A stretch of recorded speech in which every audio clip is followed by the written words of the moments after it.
Olá, amigos, amigas, irmãos, sobrinhos, cunhadas. Muito bom dia, boa tarde, boa noite, dependendo do horário que você estiver vendo este vídeo. Bom, falando de maçonaria, quando nós tratávamos do assunto maçonaria, em nosso último vídeo nós falamos sobre a disciplina dentro da maçonaria, falamos sobre a suspensão dos direitos maçônicos. Hoje nós resolvemos falar um pouco sobre o que se deve fazer para se tornar um maçom. Antes de iniciarmos, gostaria de pedir a todos que nos acompanham que, se ainda não fizeram sua inscrição, nos ajudem fazendo a sua inscrição em nosso canal, deixando ali um like, um comentário. Nos ajudem para que a gente possa continuar a cada dia mais melhorando o conteúdo do canal.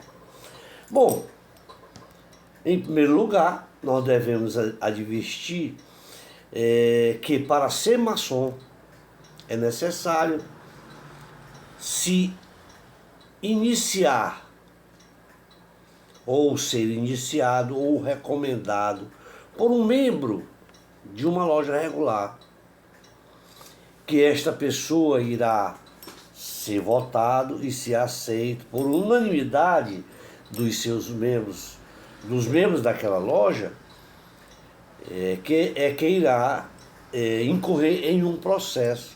Isto porque a maçonaria é uma entidade que se caracteriza por ser universalista, de forma que, por ser uma sociedade que aceita a filiação de qualquer um cidadão, e que estes cidadãos se enquadrem numa qualificação de ser livre e de bons costumes. Portanto, qualquer que seja esse cidadão, qualquer que seja a sua raça, a sua nacionalidade, o seu credo, a sua tendência política, filosófica,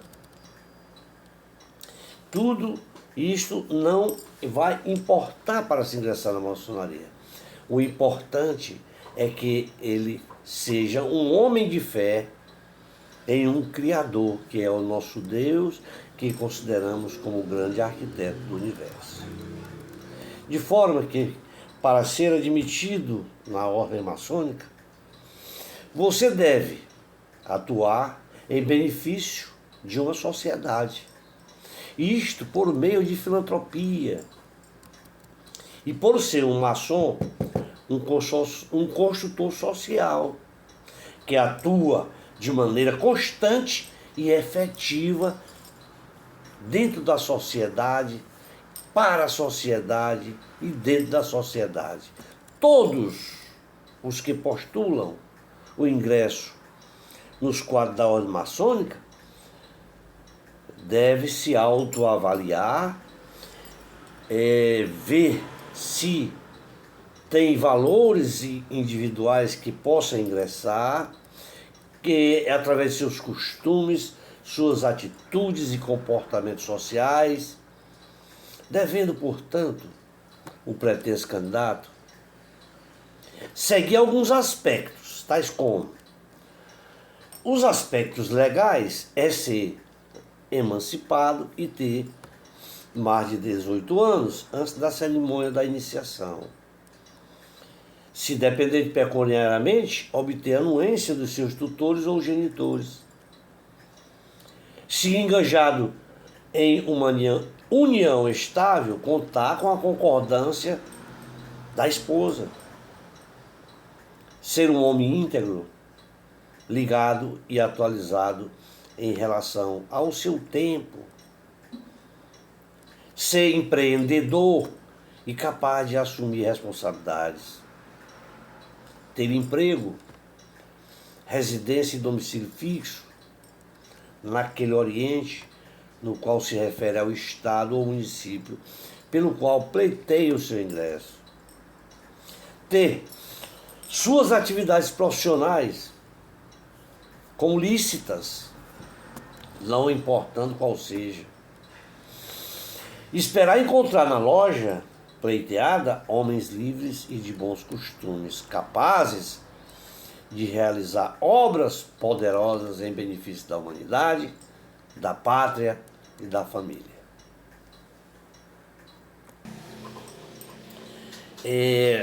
Sobre os aspectos doutrinários, é necessário ter religiosidade, melhor, que é muito melhor que uma religião. Crer em Deus acima de tudo, ter uma ideia clara da virtude do vício, estar apto a aprender conhecimentos litúrgicos e filosóficos, distinguir entre religião e maçonaria, ser respeitado na sua iniciação, não só pelas características esotéricas e metafísicas do evento, também como pelo significado simbólico trazido pelas nossas tradições e regularidades. No aspecto prático, nós podemos citar que deve apresentar o candidato bons costumes, ter boa família e seguir as leis. Nos aspectos metafísicos, podemos falar sobre ser receptivo às ideias, às ideologias alinhadas com a ideia de Deus. E no aspecto iniciático, podemos dizer que o candidato deve acreditar respeito ao processo, manter o espírito receptivo, pois nada lhe será cobrado, e sim, tudo lhe será dado.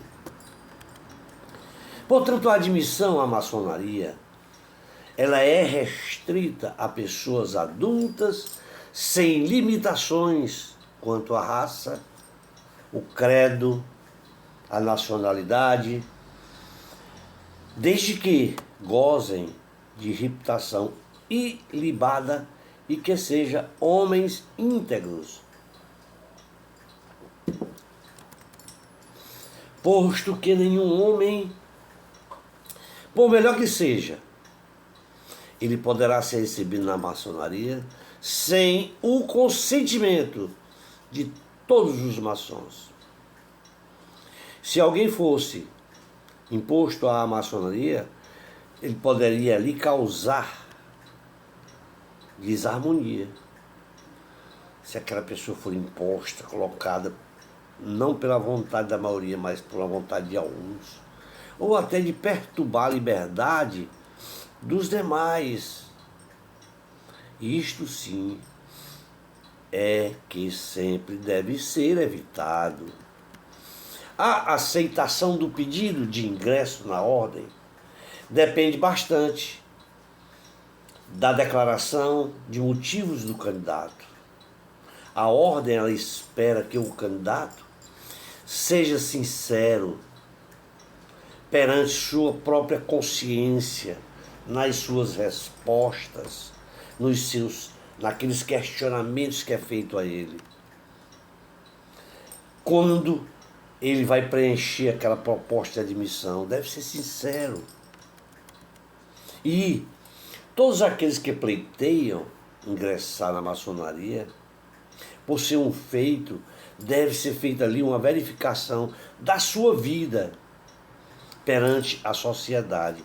E esta verificação é feita através de uma sindicância, onde, através dessa sindicância, ali é verificado se o candidato dispõe de ganhos pecuniários que permitam cumprir com seus compromissos maçônicos, sem que venha a sacrificar a sua família. Importante se faz frisar também que nenhum homem casado poderá entrar na maçonaria sem que haja a permissão da sua esposa, sem que ela esteja ali de acordo que ele ingresse. É óbvio que, ao se iniciar na maçonaria, o indivíduo ele deverá assumir compromissos derivados de participação engajada em responsabilidades das lides maçônicas. E, dentre todos esses compromissos, estão ali a responsabilidade, onde encontra a responsabilidade de estudar com a mente aberta as instruções maçônicas, bem como o de considerar denso sigilo sobre aqueles ensinamentos recebidos, contribuindo pecuniariamente para a manutenção da sua loja e da sua obediência.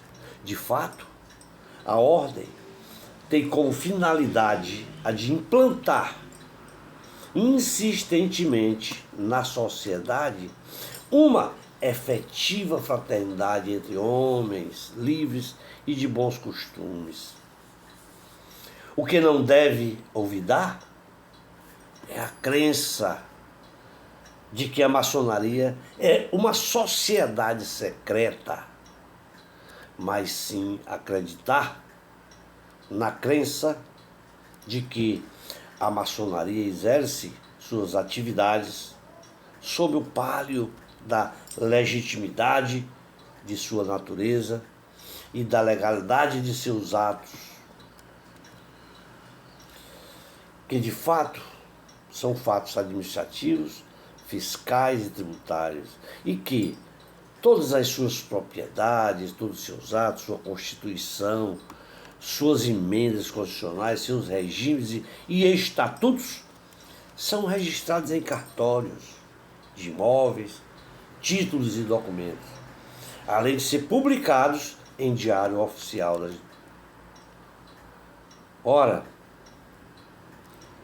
continuando falando de quem deseja ser iniciado, ao se iniciar, o candidato que postulou tornar-se maçom deverá este, portanto, como tal, estar sempre em constante vigilância de sua própria consciência e também vigilância dos demais maçons, irmãos.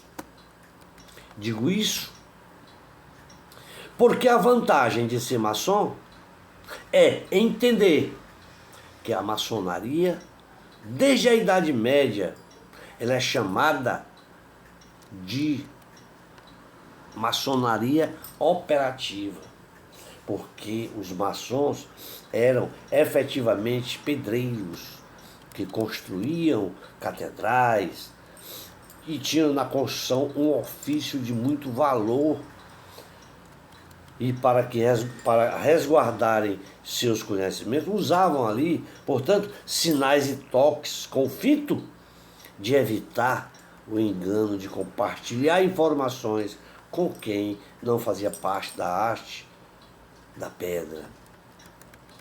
E foi através da maçonaria especulativa que os membros da maçonaria deixaram de ser exclusivamente pedreiros operativos, posto que a sua participação na fraternidade passou a ter outros sentidos. O importante é dizer que, para quem deseja ingressar na maçonaria, é saber quais as vantagens de ser um bom maçom. Vamos aqui iniciar dizendo que existem muitas dúvidas em relação à participação na maçonaria, posto que existem mitos, preconceitos históricos que deixam a mente da pessoa, e principalmente daqueles que não conhecem a maçonaria, cheia de dúvidas. O fato é que a maior parte das informações que circulam entre os leigos se distanciam e muito da verdade, se distanciam da realidade, de forma que, se você deseja saber quais as reais vantagens de ser um maçom, é necessário deixar de lado a imaginação fértil e encarar a realidade. Isto porque, em sendo maçom, você irá fazer parte de uma grande família. Pois a maçonaria é a maior e mais antiga fraternidade do mundo. E a família maçônica é imensa e composta por milhares e milhares de pessoas espalhadas por vários países, estados, municípios, etc. De forma que, ao ser admitido maçom, você fará parte e será parte de tudo isto. Em especial daquela cidade onde você ingressou como maçom, pois você estará inserido num universo de centenas de pessoas que praticam o bem. E irá então compartilhar conhecimentos que possuem um carinho e respeito mútuo. O segundo maior ponto é o do conhecimento, que se traduz em um sistema de evolução, de aprendizado, que irá permitir o acesso a muitos e muitos conhecimentos filosóficos e únicos que só diz respeito à maçonaria. Além de que irá ajudar no autoaperfeiçoamento. Portanto, é através dessa dedicação que o maçom pode evoluir continuamente, assimilando os seus ensinamentos e os transformando estes ensinamentos em práticas, de forma que todos esses conteúdos só serão acessados por quem efetivamente é admitido pela ordem maçônica regular. Também tem um lado benéfico, que é o lado da atuação filosófica. É aquele momento em que o iniciado terá o benefício de atuar socialmente por meio da filantropia. E é por esta razão que afirmamos que o maçom é um verdadeiro construtor social, pois o maçom atua nas causas da sociedade de maneira efetiva e constante. Portanto, é nesse sentido que a filantropia tem um dos sentidos maiores e de maneira que atua, por ser a maneira em que o maçom atua. Ou seja, tem a filantropia um dos sentidos maiores da maçonaria. E é uma das maneiras em que atua o maçom. O terceiro momento que podemos falar é o da atuação com a juventude. A maçonaria ela contribui enormemente com a juventude, apoiando as entidades juvenis, na qual recebem meninos e meninas, jovens, através de um trabalho muito relevante, que é um dos benefícios em que certamente irá refletir no futuro desses jovens. Ou seja, é um benefício efetivo para a nossa sociedade. A quinta forma de incentivo é o próprio incentivo mútuo, que é a própria ajuda. Posto que os maçons, eles praticam ajuda mútua, que muitas das vezes é mal interpretada e é levada para o campo econômico-financeiro. No entanto, a bem da verdade, a ajuda mútua ela está muito mais além do dinheiro. A ajuda mútua está ligada ao apoio incondicional das mais diversas formas a apoiar a todos os membros da família maçônica, que deve ser entendido como um conceito que ajuda mutuamente com o coração e não com o bolso. E por último, vamos falar sobre a forma do incentivo, que é importantíssimo e que também é muito relevante, por ser o da conveniência e da facilitação. Ora, se a maçonaria é uma associação, também deve buscar convênios e facilitações para todos os seus membros. E deve ter como intuito de tudo isso o de dar opções de benefícios voltados ao bem-estar e na qualidade de vida de todos os irmãos. Com essas explicações de vantagem de ser maçom que acabamos de falar, para ser maçom em uma potência regular, esperamos não ter decepcionado a vocês, pois a nossa intenção não foi nenhuma forma de decepcioná-la, e sim de advertir a quem quer ingressar na maçonaria, por não ser um sinônimo de riqueza. A maçonaria não tem como sinônimo de riqueza, que muita gente ainda diz que todo maçom é rico. O que se espera é que haja uma reflexão daqueles mitos que circulam em torno da ordem, de forma que esperamos que todas as nossas informações tenham sido adequadas para que qualquer um que deseje ingressar na maçonaria possa ter as condições e as noções efetivas das vantagens de ser um maçom, além de ter a certeza de que todas as nossas palavras tiveram o intuito de fazer você perceber que basicamente a nossa instituição maçonaria é uma grande família que se preocupa com toda a sociedade e vem a transformar esta preocupação em ação. Portanto, havendo interesse em ingressar na maçonaria, entre em contato com um maçom de seu conhecimento ou com uma loja maçônica regular de sua cidade e peça sua ficha de ingresso. Já se demandam mais de 20 minutos. Vamos ficar por aqui, nos comprometendo em breve